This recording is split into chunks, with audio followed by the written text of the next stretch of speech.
Hey friend, welcome back to the Master Metabolism podcast. Today, we're diving into something every midlife woman needs to hear, especially if you've been doing all the right things, eating, working out, maybe even cutting calories and still stuck. Let's get honest. It's not just calories in, calories out, but that's the answer we've been giving. It's your hormones. And today I'm going to break that down for you. And listen, if you want the full cheat sheet, make sure to just send me a DM that says the word balance on Instagram and I'll send it right over to you. So I'm very excited. If you've been feeling like your metabolism has hit the brakes since you turned 40, it's not your imagination. And that's what we're going to discuss. It's not your fault. Today, we're cutting through the noise with a science-backed answers and simple strategies you can start using today, this week. So you don't have to wait for it. So this is basically what you're going to learn. Did you know that menopause itself isn't the main reason that your metabolism slows down? There are a variety of other reasons, and I'm going to break that down. So let's talk about what actually causes metabolism slow in midlife. So it is something with hormonal shifts. So if you know anything about your cycle, I go over this almost every episode, but I just want to go over it again, just to a quick brief reminder, because I think we all kind of forget what that should look like. So during our normal cycles, the first 2 weeks of the month, estrogen really rises. And that is the biggest part of like what happens when your cycle starts until mid-month when that goes down and then progesterone comes up. So let's just remember the two extroverted sisters, or the two twin sisters. One's extroverted, other introverted. So estrogen represents that extroverted sister. So basically she helps you deal with stress, burn fat, and gives you that glowing look, and basically your body can take on a lot when estrogen is really high. Progesterone is like that introverted sister. So basically progesterone is keeping the inhibited, keeping everything kind of introverted under wraps, keeping it all together, that structure that your body and metabolism needs. And so when we see estrogen and progesterone drop in menopause or in perimenopause, what we see more is that progesterone drops and the estrogen becomes erratic or stays high. We have less muscle maintenance, lower resting metabolic rate. So I like to talk about metabolic rate as that's your BMR. So if you've never heard of that, it's basal metabolic rate. And that is the one thing that is going to differentiate how you age, how you feel, if you gain weight, all of those things. Because if you do a cardiovascular workout, it burns calories in the moment, but it is probably about a 2% of what is actually attributing to your metabolism. The main part of what's going on is how your body works to maintain the amount of muscle it has and the activity that it's doing on the daily basis. So basically having a higher BMR, so more things that are happening at rest because it's supporting more muscle, is going to help you age so much better and not get that belly fat and all of those things. So it's really important to understand that when your estrogen and progesterone drop, you have less muscle maintenance and lower resting metabolic rate due to that. So we are losing muscle exponentially after the age of 35 really, but it really expedites after we, go through menopause, and when we're in perimenopause, it is when it starts. So that's a big deal. That is what is going to cause your metabolism to slow and adapt. Another thing that I talk a lot about is diets. So when you eat lower calorie, you are going to burn off muscle and your body has a lot of excess stress. So a lot of the women that we work with come in and they don't have hunger cues. They have been under eating for a long time. They have been told that intermittent fasting is the answer. And I, don't really agree with that, because what I see is in the moment of intermittent fasting, it causes dysregulated eating for women who have already battled a ton of diets throughout their life. I don't think I've talked to a woman who hasn't at least done one diet by the time I talk to them in their 40s. And that diet became kind of a thing, and I personally was dieting since the age of 16. So I, started dieting, oh, younger than that. I mean, I think actually I was 13. Did the Slim Fast diet, if anyone's heard of that. So I would, drink a shake for breakfast, I would drink a shake for lunch, and then I would have dinner. And then I would also do the bike at the local gym. It was called Omi Fitness in Minneapolis. It was the only, I'd go up there, I'd read a book and do 20 to 30 minutes on that bike. And I weighed probably 145 pounds at that time. I'm 5'3". So yeah, I was a little overweight, a little thicker. But I got down to 95 pounds in a matter of a few months. And so it obviously worked. But what did that do to my metabolism in the process? I mean, I was like, you know what? Why do I even need the shakes? I don't need the shakes. Maybe I'd get faster results without. So then I dropped out the shakes and just had dinner. And then I was kind of like, wow, you know what? If I don't eat for a couple of days, that would actually expedite my results even more. So this is the logic of a 15-year-old. And unfortunately, I was right. It did work. It worked. And then we call that what? Like anorexia? Yeah. And then I would binge eat and overeat because I was starved for calories after days. And then I would try to throw up. So what is that called? Bulimia. So a lot of women don't have that quite as severe as I did. But a lot of women have at least dipped their toe in 1 to 2 diets, seen good results, and then the logic is to do more because that seems like the answer. And in the process, they have decreased their metabolic rate. So I would say that's typically what we're seeing. And then let's throw in the estrogen and progesterone drop and less muscle maintenance, lower metabolic rate, and you have got a whole host of issues underneath that need to be fixed. And so that is a big, big shift. And then there's also like normal lifestyle changes, less movement, more stress, often less sleep.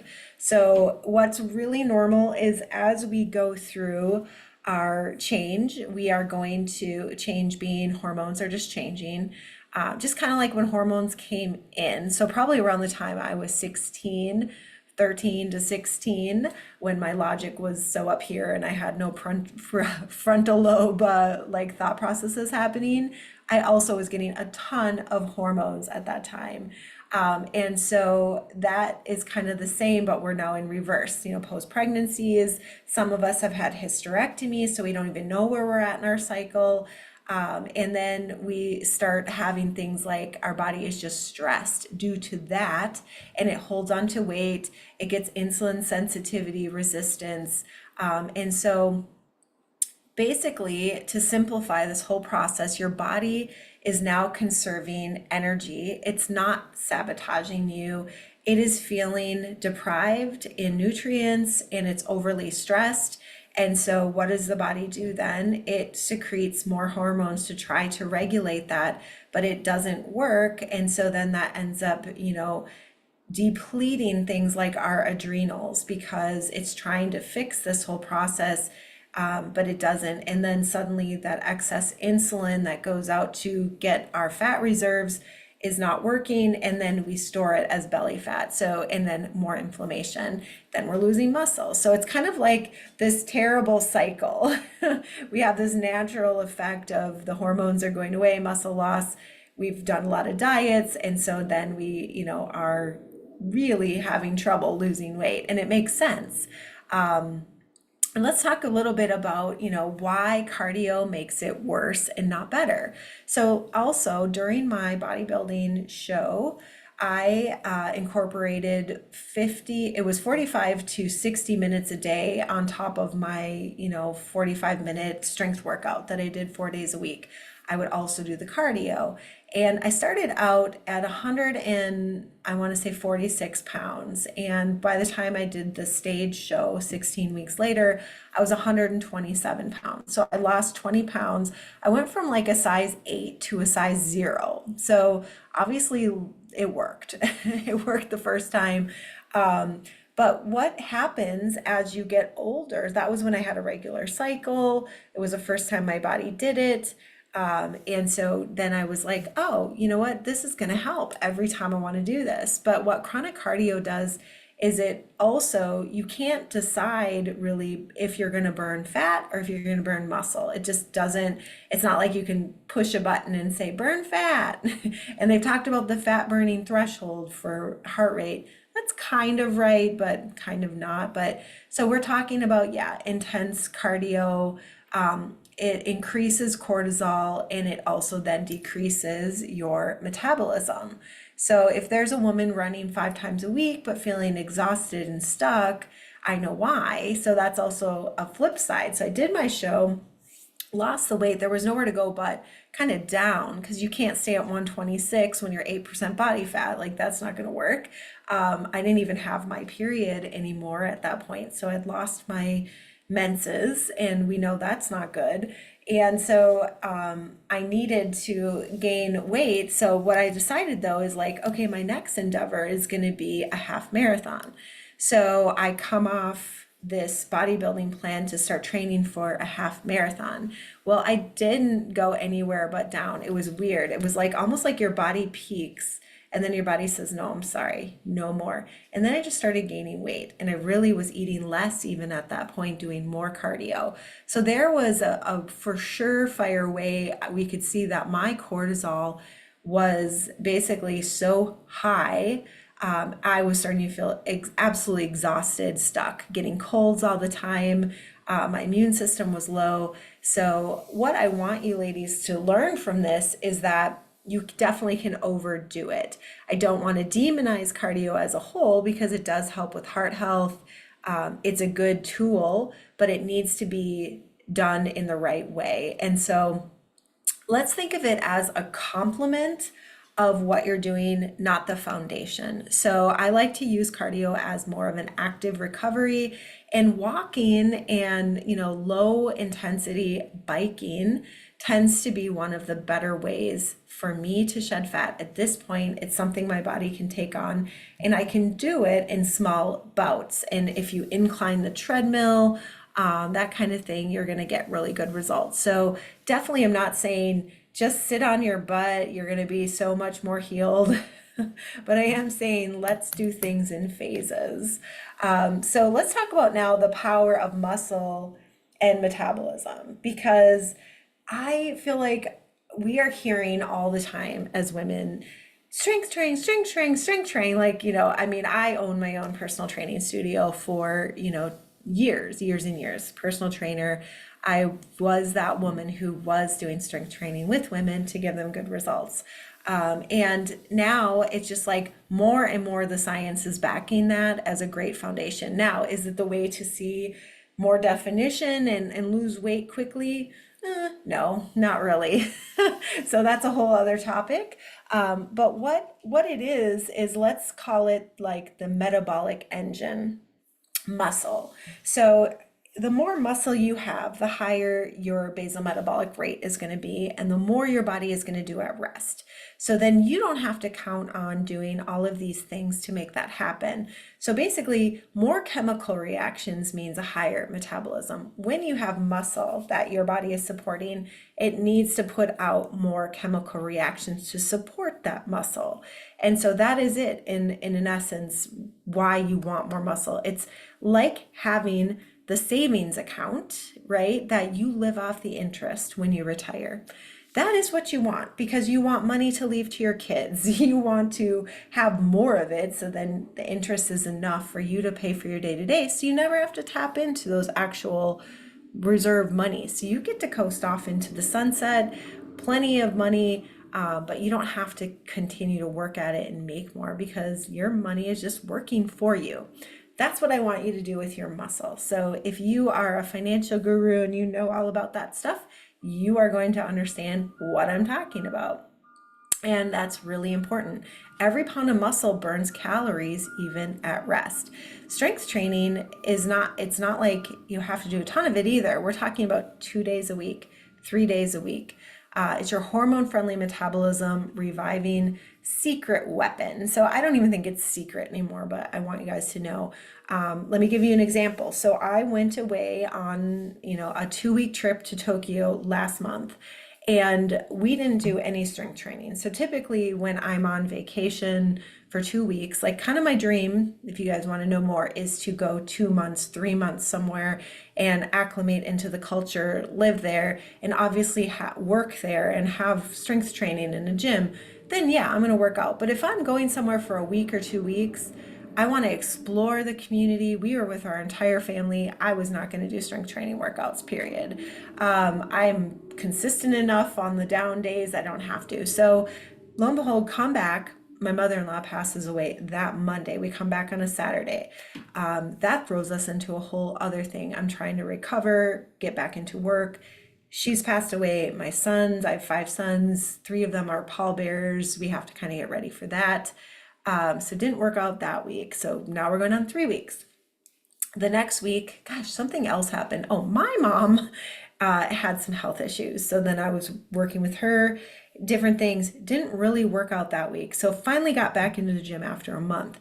And I did my first strength training workout, and I did upper body. I did lat pull downs, some chest presses. I did like a push pull upper body workout. Normally I would be a little sore, not a big deal. I couldn't believe how tired I was. Like I just needed to sleep, felt exhausted. It's not like a cardio workout where you're huffing and puffing, but your body takes days to basically recover when you do a proper strength workout. So doing more than 2 to 3 a week is really overkill. So I just kind of wanted to throw that in, and I personally felt that. Simple strength training, is the go-to. You don't have to make it hard. Like literally just go get it done. Make sure you're hitting compound lifts. Compound lifts are just using multiple muscle groups at once versus, just a shoulder press, which actually a shoulder press is more a compound move. You're pressing it overhead and you're using your tricep as you come down. You're using the head of your shoulder, as you go up. Your trapezius is working. So there are multiple muscles, but a better way to maybe make that all happen would be incline chest press, where you've got your shoulders, you've got your bicep, your tricep on the way down, your chest, your pecs, like all of that working in your core because it's a little bit heavier. So go for those. Do five different compound lifts, 3 to 4 sets, 1 warm-up set, 3 sets. You're golden. I mean, that's enough. And then, rotate it through. And that's it. So let's talk about your strength first strategy, okay? So I'm going to talk a little bit about my client, Susan. So she increased her metabolism by 15% in 8 weeks, lifting twice a week. It really wasn't hard. So it was her body, the first 6 weeks that you kind of get in and you do a periodized plan, meaning something specific to you, something that you're going to build up, and you can increase weights, change reps, and have a true system. 8 weeks, twice a week. Your body, the first 6 weeks is going to see so many changes. And then the key is you get to that 8-week mark, maybe you take a week off, you do a deload, you kind of redo it again. That's periodization. And that's all we're talking about, you guys. It's not a big deal. My client Maria, she dropped a couple of dress sizes without changing her diet, just by prioritizing muscle and protein around her workouts and hitting 125 grams a day. So that's kind of the lowest threshold, I feel like, for almost anyone if you want to keep it simple. So if you eat 4 meals a day, 125 divided by 4, so that would be 3 meals and a snack. You have to get 30 grams of protein incorporated into each of those meals. It's going to balance your blood sugar. It's going to help you maintain muscle, maybe even build if you're doing a strength program. Super easy. And like when you drop inches because your muscle has gone up, like she did, she dropped a couple of dress sizes going from a size, 12 down to a 10. And she didn't even do anything. She just prioritized protein and lifting. Like that feels really good, you guys. That's a big accomplishment. So basically, start with a full body strength workout 2 to 3 times a week, 20 to 30 minutes each. Make it compound lifts. So a couple things I do is I kind of prioritize my upper body 2 days a week and then lower body with maybe a little upper body that third day. 30 minutes is, really as long as you need to not overstress yourself. Make sure you give yourself some time to warm up, some time maybe to stretch and do mobility and cool down. So 45 minutes is all we're talking about. It's very, very simple to follow. It's not going to be hard. It's beautiful. So here's a quick, rundown of what I do. So if you go to a gym, fabulous. If you're at home, great too. So when I work on my upper body, I will do like a set of lat pull downs, and then I will do a set of incline press. I go between each one to the other, and basically do 3 sets each. I make sure that the last 2 to 3 reps are hard, like not complete failure, but pretty much like I couldn't do another one. And then after that, I will do something like lateral shoulder raises with the cable or with a band. You could do lateral, or you could use dumbbells, and you do like 12 of those. And then basically you can do some kind of like do some bent over rows. So then you're doing rows. So you've got your shoulder raises and your rows, do one to the other. Fairly simple, not super hard, right? And then the next one I'll do is shoulder presses with heavier weight. I'll kind of angle my shoulder or my elbows out to the side and then go overhead. And I'll do a set of those. And then the next one I'm going to do is rear deltoid. So you're just going to do like a reverse fly and really focus on the back side of your shoulder. So you've got the front, top, back side of the shoulder. And then I'm going to do tricep overhead press. And then I'm going to do leaning back on an incline bicep curls. And then I'll kind of do a circuit at the end 3 or 4 times, all 4 of those. That's my upper body workout. I do that on Mondays. I do that on Fridays. On Wednesday, I'm going to do more of a glute centric workout. So I am going to do either Tabata, basically where I do 20 seconds on, 10 seconds off, and I do maybe lunges, or I do one-legged deadlifts with dumbbells.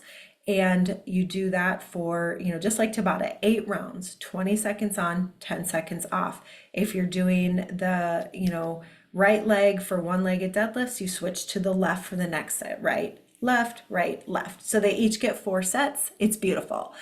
Same if you're doing lunges and you just want to do reverse lunges, you go right leg, left leg for 20 seconds on, 10-second break, holding dumbbells. It's not that complicated at all.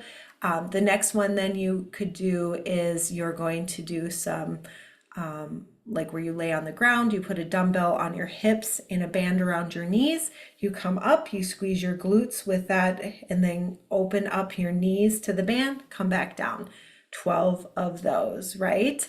And then the last one, you could put your feet on the stability ball, and then you're going to keep your butt lifted high, roll that in to your butt. And now that's Wednesday's workout. So you've got Monday, Wednesday, Friday, all set up, very easy, not that much stuff, but you're doing legs basically on Wednesday, upper body Mondays and Fridays. You continue that through the month. That is all you need to do.